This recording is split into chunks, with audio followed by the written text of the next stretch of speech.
අපි මේ දැන් ඇවිල්ලා ඉන්නේ දුර්ගේශ්වරී කඳු වැටියට. මෙතන ඉතින් හරියම කමාරු අර මෙහෙන්තලේ නගිනවා වගේ ස්වභාවයක් තියෙනවා.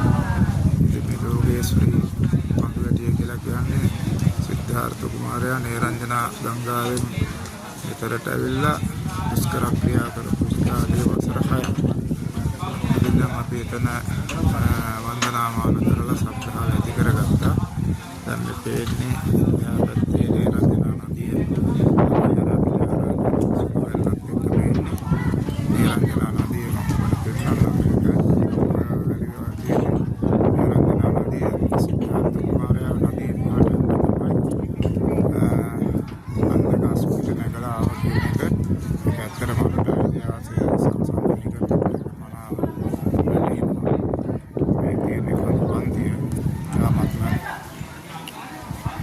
තියෙනවා.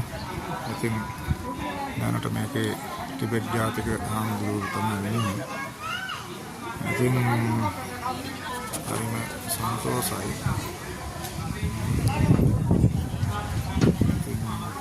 ඉතින් ඒ ස්ථානයේ